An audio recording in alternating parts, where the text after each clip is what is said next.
You are interested in the unusual, the mysterious, the unexplainable. That is why you are here.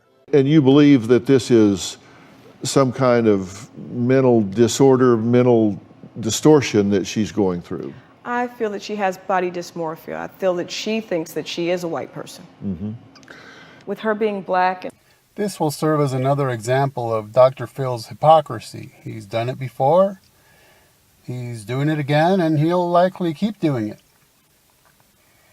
In cases such as this, he thinks that if a person self-identifies as something other than what they are, then they have some kind of mental problem, right?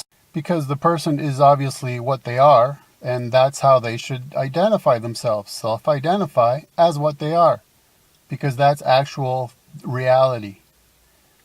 Okay, so in this case, this woman is black, but she self-identifies as white. She's black, and she wants to be white. She's black, but she's actually racist against blacks. So, yes, obviously, she has some sort of mental disorder, some kind of emotional disorder, some kind of spiritual disorder even. And Dr. Phil can see this very clearly. She definitely has some problems, some issues.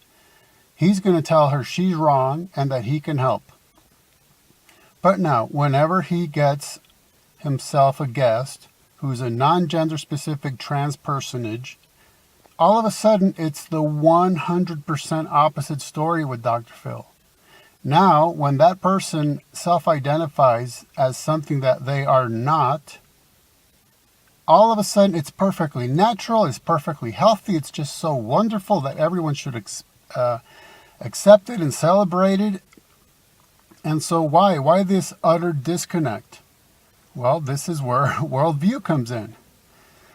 And for example, as I pointed out in my book, The Occult Roots of Postgenderism, the subtitle is, And the History of the Changes to Psychiatry and Psychology. Why?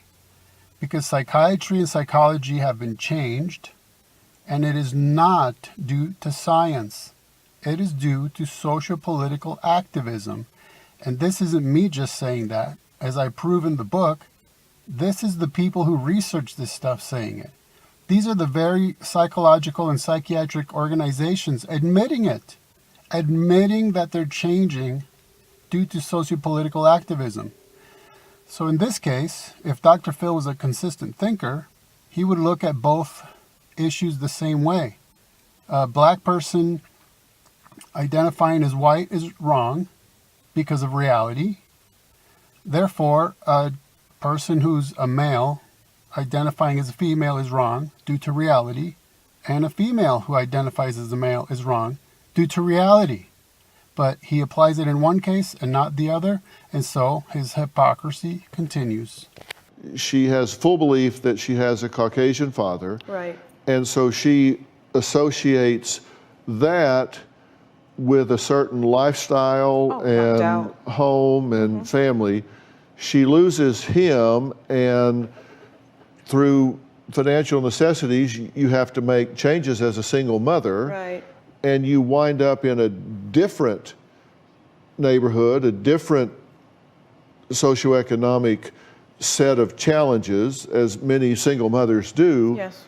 That she's blaming that change on this neighborhood, on the people that she's now associating with, and equates that with the change. Culture shock. Like I said, she did believe that she was mixed, and she wasn't putting black people down when she was really little. Like I said, until she got to be about 5, and then she wouldn't play with black children. She would be insulting and say they were dirty, and she would only play with white kids. Okay. And let me be very clear here. Very, very, very clear here.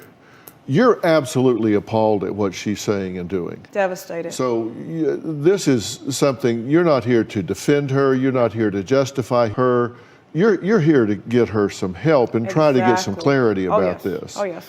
I want to help her and get this straightened out. That's why we're here. And you believe that this is some kind of mental disorder, mental distortion that she's going through?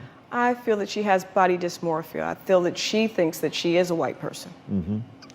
With her being black and hating black people, it's devastating. Yeah. Has she ever been to a KKK event? No, but I'm sure it's her dream. She'd like a Make America Great hat if you guys could get her one. I'm sure she'd be thrilled. Your husband passed away? Yes. And when was this? In 06. I'm very sorry for your loss, by Thank the way. you, I know thank it's been a while, but it never gets easier. No. I know. And he was Caucasian, Yes, correct? yes. And you allowed your children to believe that he was their biological father. Yes, I did. Why? Because he was the only father figure that I had for my children. When he passed, you decided to tell them the truth. Yes. I wanted them to understand that they were African American, in fact, as opposed to thinking they were mixed race children. Right. And it wouldn't hurt anybody because my husband was no longer alive. So, And they were in shock, right? yes, particularly Treasure. She took the information so hard. You think that's a triggering event Yes, here? yes. You need some help big time. And you believe that this is some kind of mental disorder, mental distortion that she's going through? I feel that she has body dysmorphia. I feel that she thinks that she is a white person. With her being black You and need some help big time. And you believe that this is some kind of mental disorder, mental distortion that she's going through? Need some help big time.